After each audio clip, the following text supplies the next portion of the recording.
भारत माता की। भारत माता की। नमस्कार। आपनारा केमन आছেন? আমি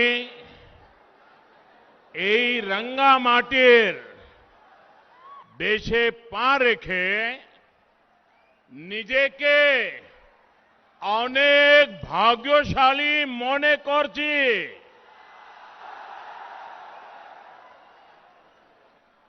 मेरे लिए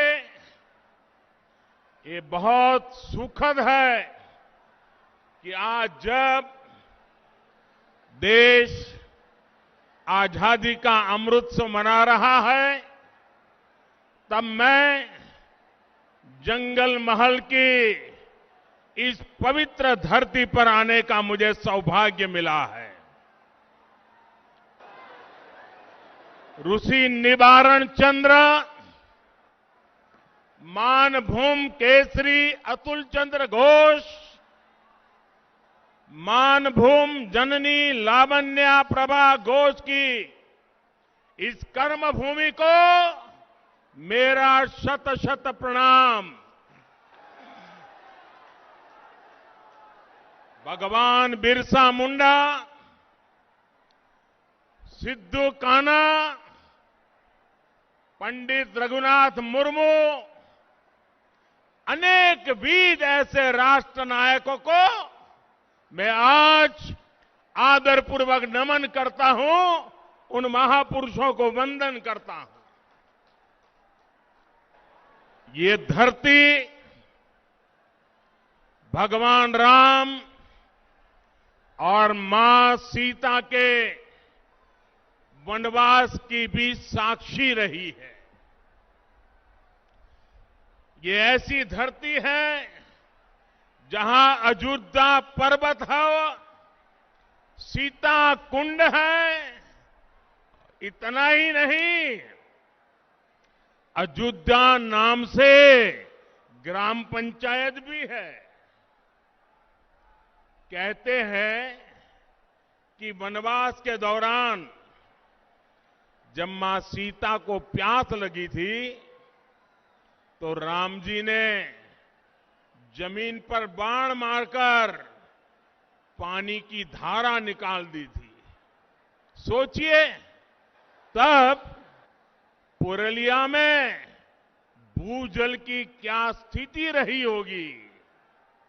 और ये विडंबना है कि आज पुरलिया में पानी का संकट ये बहुत बड़ी समस्या है। यहां के किसानों को, मेरे आदिवासी वनवासी भाई बहनों को इतना पानी भी नहीं मिलता कि वो सही से खेती कर सकें। यहां की महिलाओं को पीने के पानी के इंतजाम के लिए बहुत दूर तक पैदल चलकर जाना पड़ता है। पहले वामपंथियों की सरकार और फिर टीएमसी सरकार ने यहां पर उद्योग धंधे पनपने नहीं दिए। फिर यहां जितना सिंचाई के लिए काम होना चाहिए था वो भी नहीं हुआ। कम पानी की वजह से पशुओं को पालने में जो दिक्कत होती है वो भी मैं भली भांति जानता हूं। खेती किसानी को अपने हाल पर छोड़कर टीएमसी सरकार सिर्फ अपने खेल में ही लगी रही। इन लोगों ने पुरलिया को दिया है जल संकट से भरा जीवन। इन लोगों ने पुरलिया को दिया है पलायन। इन लोगों ने पुरलिया के गरीबों को दिया है भेदभाव भरा शासन इन लोगों ने पुरुलिया की पहचान बनाई है देश के सबसे पिछड़े क्षेत्र के रूप में।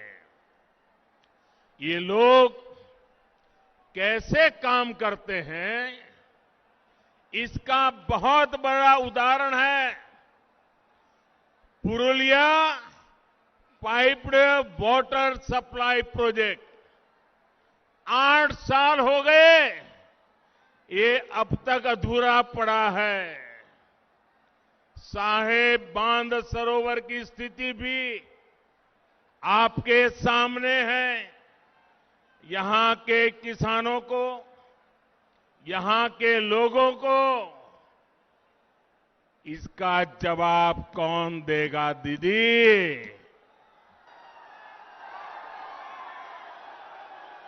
दीदी, ये लोग आपसे जवाब मांग रहे हैं। जवाब मांग रहे हो कि नहीं मांग रहे हो?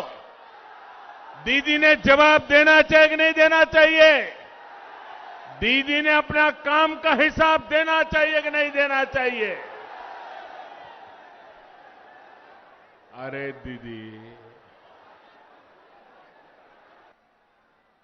बोछोर एयरपोर्ट, बोछोर धोरे एकटा सेतुओ तैरी করতে পারল না তৃণমূল। এখন বলছে উন্নয়নের কথা। और इसलिए आज मैं पुरुलिया के लोगों को, पूरे जगलमहल क्षेत्र के लोगों को विश्वास दिलाने के लिए आया हूं। बंगाल में भाजपा सरकार बनने के बाद आपकी इन दिक्कतों को प्राथमिकता के आधार पर दूर किया जाएगा। जब बंगाल में डबल इंजन की सरकार बनेगी, एक दिल्ली का इंजन और दूसरा बंगाल का इंजन, जब डबल इंजन की सरकार बनेगी तो यहां विकास भी होगा और आपका जीवन भी आसान बनेगा। यहां पुरुलिया में तो टूरिज्म की भी इतनी संभावनाएं हैं। यहां पर हैंडीक्राफ्ट का इतना बेहतरीन काम होता है, इन सभी को बढ़ावा दिया जाएगा। भाइयों और बहनों, इस क्षेत्र जैसा ही जल संकट देश के अन्य क्षेत्रों में भी रहा है। जहां जहां भाजपा को सेवा करने का मौका मिला, भाजपा सरकारों ने वहां सैकड़ों किलोमीटर लंबी पाइपलाइनें बिछाई, हजारों तालाब बनवाए और आज इन क्षेत्रों में पानी का संकट तेजी से दूर हो रहा है। पानी की उपलब्धता बढ़ी है तो आज वहां के किसान अलग अलग तरह की फसलों को उगाने लगे हैं। अब यही काम बंगाल के उन सभी क्षेत्रों में भी किया जाएगा जहां पानी की दिक्कतें हैं। साथियों, पुरुलिया सहित इस पूरे क्षेत्र में विकास की असीम संभावनाएं हैं। इसके लिए इस क्षेत्र की कनेक्टिविटी को सुधारना बहुत जरूरी है। पश्चिम बंगाल के हर हिस्से को रेल सेवा से जोड़ना, ये हमारी प्राथमिकता है।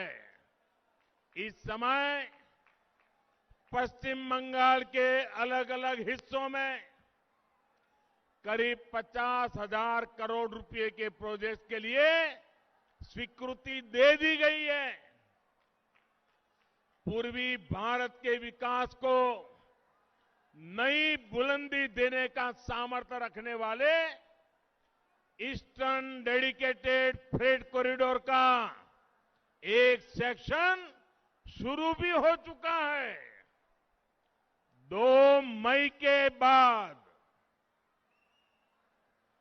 2 मई के बाद यहां जब भाजपा सरकार बनेगी तो पश्चिम बंगाल में जो डानकुनी तक का सेक्शन है उस पर भी तेजी से काम शुरू कर दिया जाएगा। पुरलिया भी इस कॉरिडोर से जुड़ेगा और यहां उद्योगों के लिए, रोजगार के लिए अनेक अवसर बनेंगे।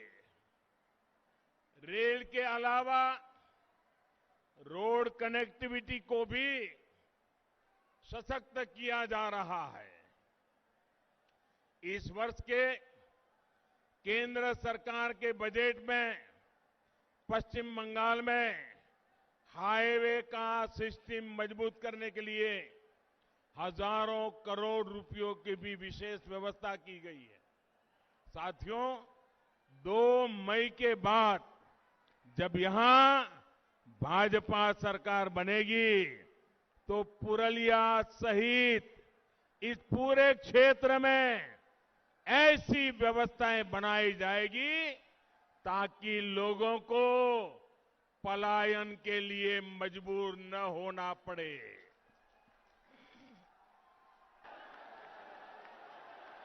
यहां कृषि आधारित उद्योगों को बल दिया जाएगा ताकि यहां के युवाओं को यहीं पर ज्यादा से ज्यादा रोजगार मिल सके। दलित, आदिवासी, पिछड़े इलाकों के हमारे युवा भी रोजगार के अवसरों से जुड़ सके, इसके लिए अनेक कौशल विकास पर और ज्यादा फोकस किया जाएगा। यहां के छाऊ कलाकारों, यहां के हस्तशिल्पियों को कमाई और मान सम्मान से जुड़ी दूसरी सुविधाएं मिले, ये सुनिश्चित किया जाएगा। साथियों, पुरलिया और जगलमहल के सामर्थ्य के साथ हमेशा अन्याय किया गया है। मैं आपका दुख, आपकी तकलीफ दिल्ली में रहते हुए भी भली भांति समझता हूं। इसलिए इसे दूर करने का भरोसा आपको मैं दे रहा हूं। मैं जानता हूं किस तरह यहां के युवाओं का हक तुष्टीकरण के नाम पर आपसे छीन करके, आपके अधिकार का आपके छीन करके किसी और को दे दिया गया। मैं जानता हूं किस तरह ओबीसी समुदाय से आने वाले मेरे अन्य भाई बहनों के साथ यहां पर विश्वासघात किया गया है। मां, माटी, मानुष की बात करने वाली दीदी को अगर दलितों, पिछड़ों, आदिवासियों, वनवासियों के प्रति ममता होती तो वो ऐसा कभी नहीं करती। यहां तो दीदी की निर्मम सरकार ने माओवादियों की एक नई नस्ल बना दी है, जो टीएमसी के माध्यम से गरीबों का पैसा लूटती है, गरीबों के हकों को लूटती है। पूरा बंगाल जानता है, कोयला माफिया, बालू माफिया, इन लोगों को किसका संरक्षण मिला हुआ है। अपने राजनीतिक लाभ के लिए दीदी की सरकार माओवादी हिंसा को भी बढ़ावा देती है और इन सब का नुकसान उठाना पड़ता है आपको, मेरे गरीब भाइयों बहनों को, मेरे नौजवानों को, मेरी माताओं बहनों को, यहां की महिलाओं को, यहां के बच्चों को। और इसलिए आज बंगाल की जनता कह रही है, आज बंगाल की जनता कह रही है, एक एक बंगाली कह रहा है, अत्याचार अनेक करेছো दीदी,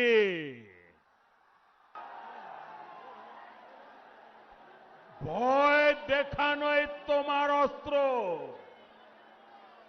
রুখে দাঁড়াবে এবার বাংলার মানুষ মা দুর্গার আশীর্বাদে, করবে তোমায় পরাস্ত।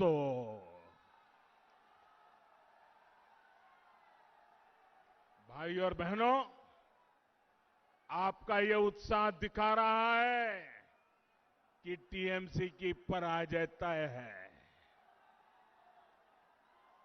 तय है ना?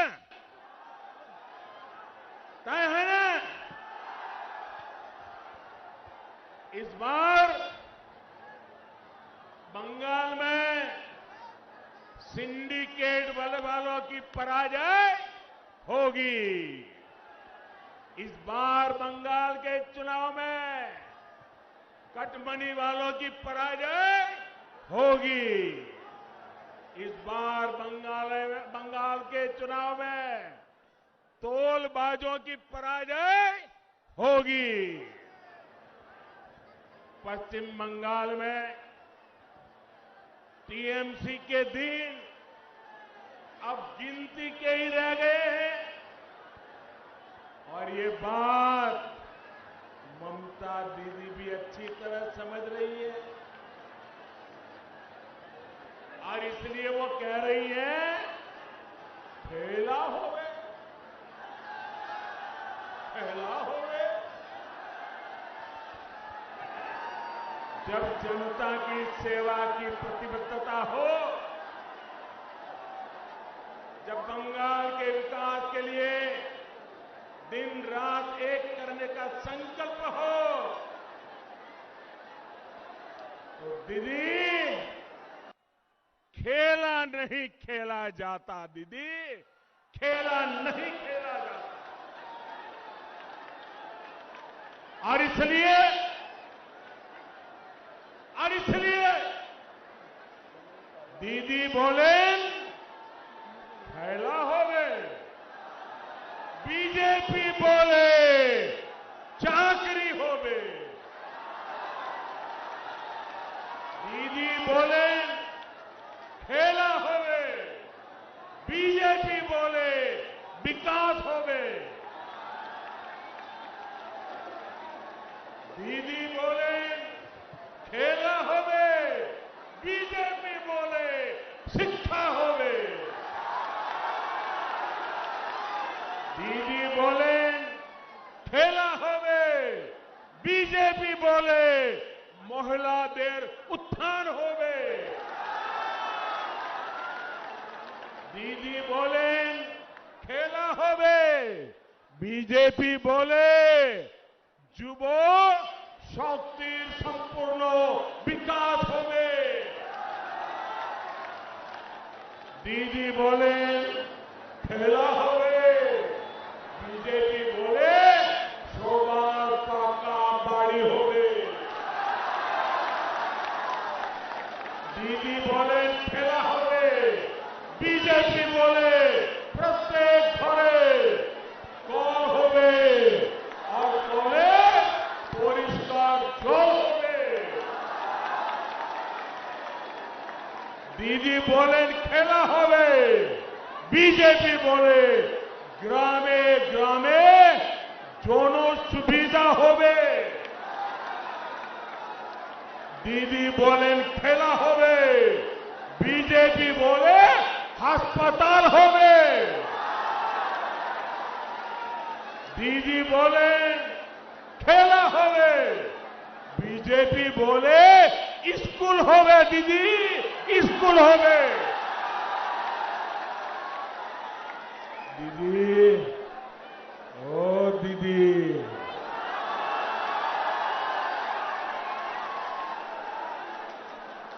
বাংলার ভাই বোনেদের চিন্তার খেলা আপনি 10 বছর খেলেছেন। খেলা শেষ হবে, বিকাশ আরম্ভ হবে।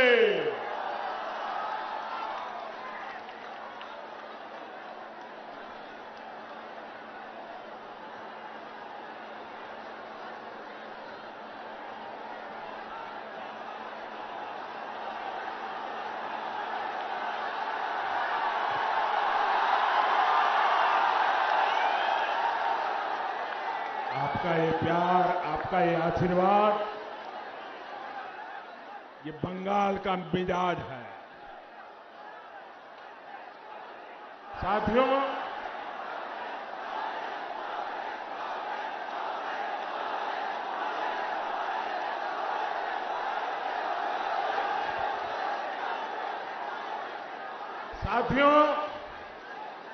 दीदी को बंगाल के लोगों के हितों से ज्यादा खेल की चिंता पड़ी है।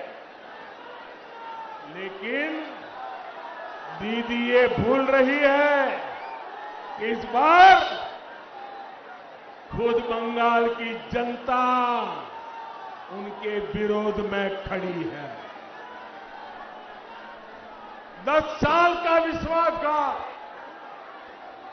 10 साल की दुर्नीति, इसकी सजा अब बंगाल के लोग इस चुनाव में उन्हें दे करके रहेंगे। कोलकाता की ब्रिगेड रैली के बाद जो कुछ भी हो रहा है वो आप भी देख रहे हैं, देश भी देख रहा है। 10 साल के तुष्टीकरण के बाद लोगों पर लाठियां, डंडे चलवाने के बाद अब ममता दीदी अचानक बदली सी दिख रही है। ये हृदय परिवर्तन नहीं है, ये हारने का डर है। ये बंगाल की जनता की नाराजगी है जो दीदी से ये सब कुछ करवा रही है। दीदी आप ये सब करते रहिए, हर तरह से खेलते रहिए, लेकिन ये मत भूलिए कि बंगाल की जनता की याददाश्त बहुत तेज होती है। बंगाल की जनता को याद है कि गाड़ी से उतरकर आपने कितने लोगों को डांटा फटकारा है और पुलिस को कह रहे थे पकड़ो, जेल में डाल दो। तुष्टीकरण के लिए आपकी हर कार्रवाई बंगाल के लोगों को याद है। साथियों, आपको याद है ना, दीदी के सारे कार्य में याद है ना, बंगाल की जनता को याद है जब आपने देश की सेना पर तख्ता पलट की कोशिश का आरोप लगाया। जब पुलवामा हमला हुआ तो आप किसके साथ खड़ी थी, ये भी बंगाल के लोग भूले नहीं। साथियों, 2-3 दिन पहले दिल्ली की एक अदालत ने एक बहुत बड़ा फैसला सुनाया। ये फैसला बाटला हाउस एनकाउंटर से जुड़ा है। इस एनकाउंटर ने भारत में आतंकवाद और आतंकवाद के पीछे जो ताकतें हैं, उनके असली चेहरे को उजागर कर दिया। इसी एनकाउंटर में एक आतंकी की गोली ने देश के जांबाज सपूत इंस्पेक्टर मोहन चंद्र शर्मा जी को शहीद कर दिया था। अदालत ने अब उस आतंकी को फांसी की सजा सुनाई है, लेकिन ममता दीदी और उन पार्टी का उस समय का व्यवहार कोई भूल नहीं सकता। ये लोग उस समय आतंकवादियों के साथ खड़े थे, एनकाउंटर पर सवाल खड़े कर रहे थे। तुष्टीकरण के लिए ये लोग किस हद तक जा सकते हैं, ये इसका बहुत बड़ा उदाहरण है। बंगाल में घुसपैठ को हवा देने के पीछे भी वजह एक ही है, तुष्टीकरण, वोट बैंक की सियासत। देश को वंदे मातरम का पाठ पढ़ाने वाली इस पवित्र धरती पर दीदी के इस व्यवहार की उम्मीद किसी को नहीं थी। इसलिए बंगाल के लोग बहुत पहले से मन बना चुके हैं। बंगाल के लोग बहुत पहले से कह रहे हैं, लोकसभा में टीएमसी हाफ और इस बार पूरी साफ।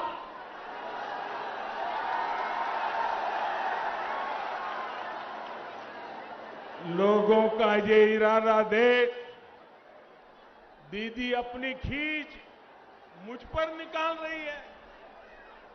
वो क्या क्या नहीं कह रहे, वो भाजपा के कार्यकर्ताओं पर भी भड़की हुई है। लेकिन हमारे लिए तो देश की करोड़ों बेटियों की तरह दीदी भी भारत की एक बेटी है, जिनका सम्मान हमारे संस्कारों में रचा बसा। और इसलिए जब दीदी को चोट लगी तो हमें भी चिंता हुई। मेरी भगवान से प्रार्थना है कि उनके पैरों की चोट जल्द से जल्द ठीक हो। भगवान के प्रार्थना कोरी आपनी शीघ्र ही सुस्तो हो उठे। साथियों, पश्चिम बंगाल तभी प्रगति कर सकता है जब विकास प्रक्रिया में सभी साझेदार एक साथ आ सके। लेकिन दलित दीदी ने बंगाल के दलितों, पिछड़ों, आदिवासियों, वनवासियों को कभी अपना साझीदार माना ही नहीं। बीते 10 सालों में कट, कमीशन और तोलाबाजी कल्चर का सबसे बड़ा नुकसान बंगाल के गरीब, बंगाल के दलित, बंगाल के वंचित, बंगाल के आदिवासी को ही हुआ है। यहां जो लाखों गरीबों को पक्के घर मिल रहे हैं, उसमें भी टीएमसी के तोलाबाज हर कदम पर अड़ंगा लगाते हैं। केंद्र से गरीब के लिए सस्ता चावल भेजा जाता है, उसको भी टीएमसी के तोलाबाज नहीं छोड़ते। बीते साल कोरोना के समय जब महीनों तक मुफ्त चावल और दाल का प्रबंध किया गया, तो दीदी के तोलाबाजों ने उसमें भी घोटाला कर दिया। साथियों, आप याद करिए, जब अम्फान साइक्लोन आया और बंगाल की जनता राज्य सरकार की ओर उम्मीद लगाए देख रही थी, तो दीदी ने क्या किया था? अगर सहायता राशि चाहिए तो एक हिस्सा पार्टी ऑफिस में जमा करवाइए, अगर नुकसान न भी हुआ हो तो भी आपको सहायता राशि मिल सकती है। बल्कि एक ही शर्त है, पहले पार्टी ऑफिस में पैसे जमा करके आ जाइए। जरा सोचिए, ऐसी आपदा में भी टीएमसी की कटमनी चलती रही। साथियों, इस क्षेत्र के हमारे संथाल भाई बहन, अन्य आदिवासी साथी वन अधिकारों को लेकर, कृषि उत्पादों के सही मूल्य को लेकर कब से मांग कर रहे हैं, लेकिन दीदी ने उनकी बातों पर भी ध्यान नहीं दिया। खेती और वन उत्पादों पर निर्भर रहने वाले हमारे आदिवासी साथियों को ममता दीदी ने अपने हाल पर छोड़ दिया। जबकि भाजपा सरकार कहीं भी हो, केंद्र में हो या राज्य में, आदिवासी हितों की रक्षा, उनके बच्चों का कल्याण, ये हमारी सबसे पहली प्राथमिकता में रहा है। साथियों, ये अटल जी की ही सरकार थी जिसने आदिवासी हितों की रक्षा को और उनके कल्याण के लिए अलग से एक मंत्रालय बनाया था, आदिवासियों का अलग मंत्रालय। आदिवासी हितों के लिए केंद्र सरकार ने अलग बजट बनाया, अनेक योजनाएं शुरू की गई है। बंगाल में 36 लाख से ज्यादा उज्ज्वला के गैस कनेक्शन दलित, आदिवासी और पिछड़े परिवारों को मिले हैं। वन उत्पादकों की एमएसपी बढ़ाने के साथ ही हमारी सरकार ने वन उपज की संख्या में भी वृद्धि की है। इस वर्ष के केंद्रीय बजट में भी आदिवासी क्षेत्रों की पढ़ाई, दवाई और कमाई के लिए बहुत बड़ा प्रावधान किया गया है।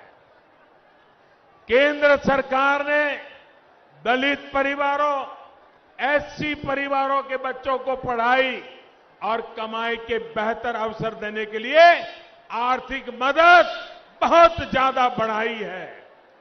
डबल इंजन की सरकार बनने के बाद इसका लाभ बंगाल के लाखों दलितों, लाखों मेरे आदिवासी बच्चों को भी होगा। आदिवासी बच्चों को अच्छी शिक्षा मिले, इसके लिए सैकड़ों एकलव्य स्कूल खोले जा रहे हैं। यहां का एकलव्य स्कूल भी गरीब आदिवासी बच्चों का भविष्य बनाने के लिए काम करेगा। स्वतंत्रता आंदोलन में आदिवासी महापुरुषों ने योगदान का गौरवगान, उनके त्याग, तपस्या और बलिदान का गौरवगान, इसको आने वाली पीढ़ियां याद रखे, आदिवासी वीर पुरुषों को याद रखे, इसलिए उनके म्यूजियम भी बनाए जा रहे हैं। साथियों, युवाओं को रोजगार यहां बनने वाली भाजपा सरकार की सर्वोच्च प्राथमिकताओं में से एक होगा। यहां की भर्ती परीक्षाओं में जो खेल टीएमसी सरकार ने खेले हैं, वो सारे खेल बंद किए जाएंगे। जो युवा जो शिक्षक परीक्षा देने के बाद बरसों से इंतजार कर रहे हैं, उनकी मुश्किलें भी दूर की जाएगी। राज्य सरकार में जो कर्मचारी कॉन्ट्रैक्ट पर है, सभी की स्किल और ज्यादा बढ़े, वो और अच्छी तरह से बंगाल के विकास में योगदान कर सके, इस पर भी बहुत जोर दिया जाएगा। राज्य सरकार के जो बाकी कर्मचारी हैं, उन्हें भी ममता सरकार द्वारा अनेक सुविधाओं और मानदेयों से वंचित रखा गया है। भाजपा सरकार में ये सारी भी संगतियां दूर की जाएगी। साथियों, भाजपा की केंद्र सरकार की नीति है डीबीटी। डीबीटी यानी डायरेक्ट बेनिफिट ट्रांसफर। पश्चिम बंगाल में दीदी सरकार की दुनीति है टीएमसी, यानी ट्रांसफर माय कमीशन। हम डीबीटी वाले हैं, जो डायरेक्ट बेनिफिट ट्रांसफर की बात करते हैं। वो टीएमसी ट्रांसफर माय कमीशन में ही डूबे हुए। यहां आयुष्मान योजना क्यों नहीं लागू हुई? क्योंकि ट्रांसफर माय कमीशन नहीं हो पाया। यहां किसानों के बैंक खातों में हजारों रुपए जाने से क्यों रोक दिया गया? क्योंकि ट्रांसफर माय कमीशन नहीं हो पाया। अब आप ही बताइए साथियों, पश्चिम बंगाल में भाजपा सरकार चाहिए कि नहीं चाहिए? पश्चिम बंगाल का विकास चाहिए कि नहीं चाहिए? पश्चिम बंगाल के नौजवानों का भविष्य चाहिए कि नहीं चाहिए? पश्चिम बंगाल के आदिवासियों को हक मिलना चाहिए कि नहीं मिलना चाहिए? पश्चिम बंगाल की माताओं बहनों को सम्मान मिलना चाहिए कि नहीं मिलना चाहिए? बस आपका यही जोश हर सिंडिकेट, हर टोला बाज का होश उड़ा रहा है।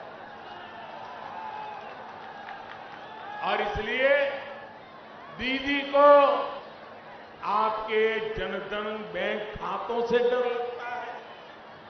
बंगाल में खुले करोड़ों जनधन खाते, आपका हक आपको ही मिले, इसकी गारंटी है। दीदी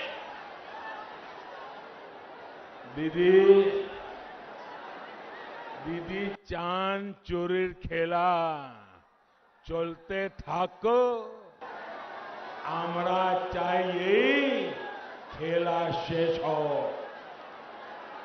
और इसलिए आज पुरुलिया के लोगों का, जगल महल का, बंगाल का दीदी को संदेश साफ है, चूरीर खेला छोड़बे ना, छोड़बे ना। मेरे साथ बोलिए, चूरीर खेला छोड़बे ना, छोड़बे ना।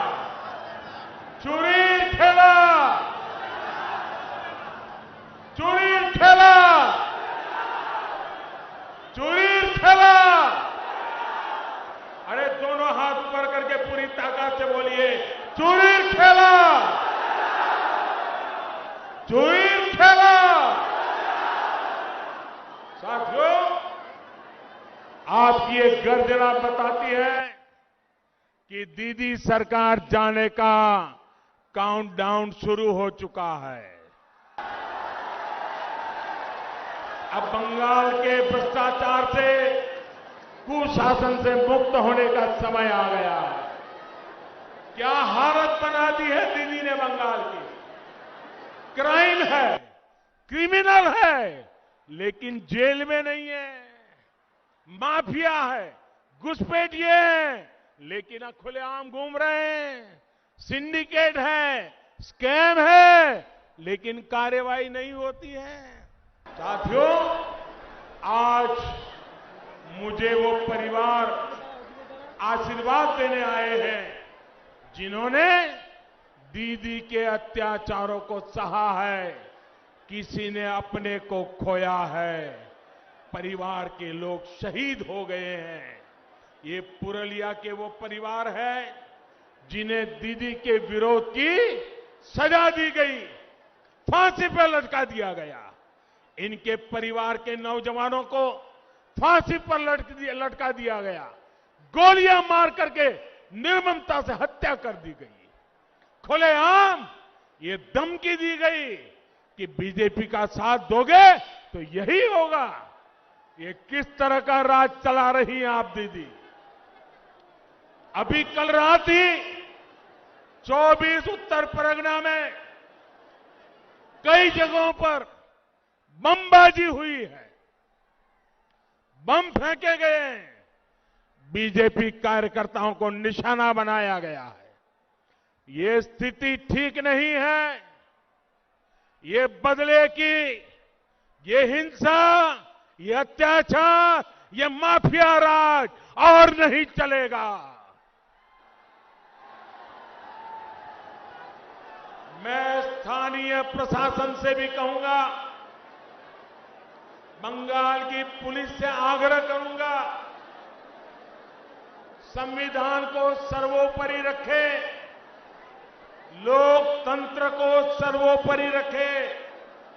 मैं बंगाल के लोगों को विश्वास दिलाता हूं, हर भाजपा कार्यकर्ता को विश्वास दिलाता हूं, 2 मई को बीजेपी की सरकार बनने के बाद हर अत्याचारी पर कानून के मुताबिक कार्रवाई होगी।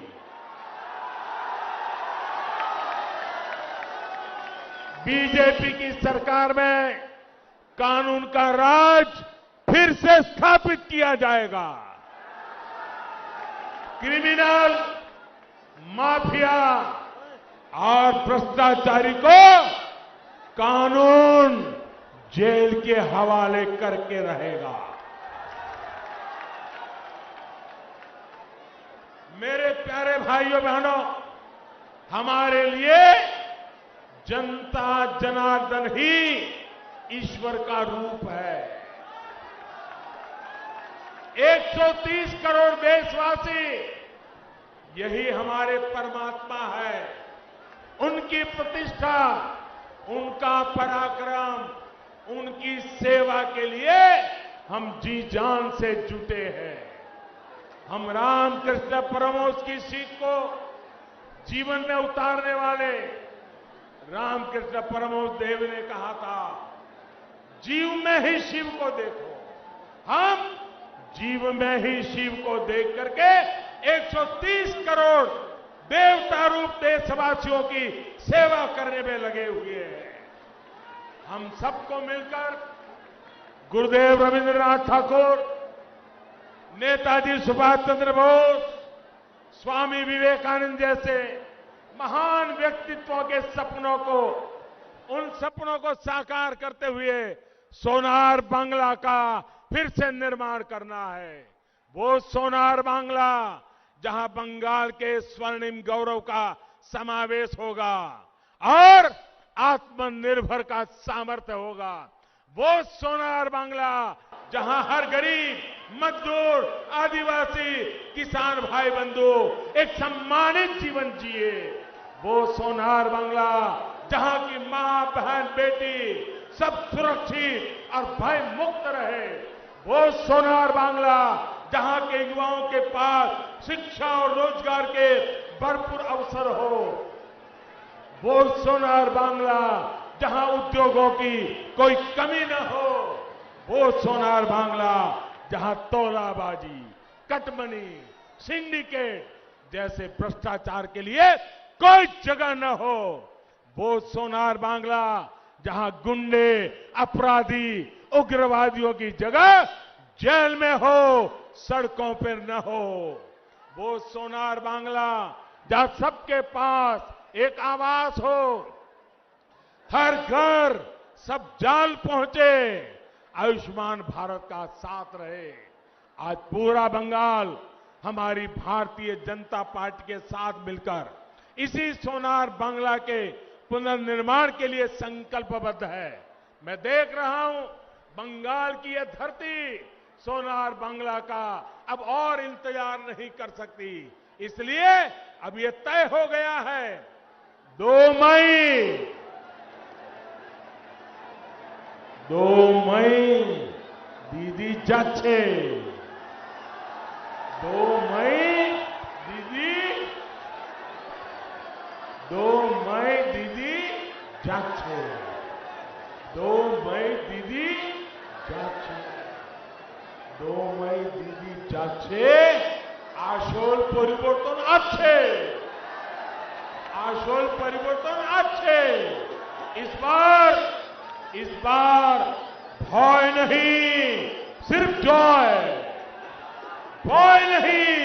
सिर्फ जय पश्चिम बांग्लार मानुषेर जय इस बार जोर से छाप कमल छाप इस बार जोर से छाप कमल छाप आपका एक एक वोट डबल इंजन की ताकत बनेगा। कमल छाप पर पड़ा हर वोट आशोल परिवर्तन लाएगा, सोनार बांग्ला का निर्माण करेगा। बंगाल के एक एक व्यक्ति को याद रखना है, ये समय अपनी मातृभूमि के लिए कुछ कर गुजरने का समय है। ये हमारे बंगाल को कुशासन से मुक्त करने का समय है। ये दमनकारी अत्याचारी शासन से बंगाल को मुक्त करने का समय है। ये अपने आदर्शों और विचारों के लिए पूरी ताकत लगा देने का समय है। आपके पास सुनहरा अवसर है, आपने राष्ट्र निर्माण में योगदान देने का। हम बस मंजिल तक पहुंच गए हैं। आशोल परिवर्तन के संकल्प के साथ हम यहां से अपने गांव, अपने घर जाएंगे और घर घर ये संदेश पहुंचाएंगे, एक एक परिवार तक पहुंचाएंगे ना। घर घर जाएंगे, लोगों को बताएंगे, मतदान करवाएंगे, कमल खिलाएंगे, सोनार बांग्ला बनाएंगे। इसी आग्रह के साथ आप सभी का बहुत बहुत धन्यवाद। मेरे साथ पूरी ताकत से बोलिए, दोनों हाथ ऊपर करके बोलिए, भारत माता की, भारत माता की, भारत माता की। वंदे वंदे वंदे वंदे वंदे वंदे वंदे वंदे।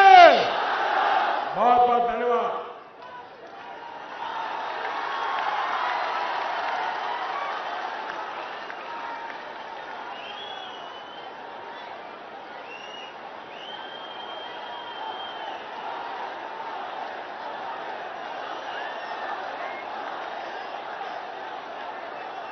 ধন্যবাদ ভারতের প্রধানমন্ত্রী প্রিয়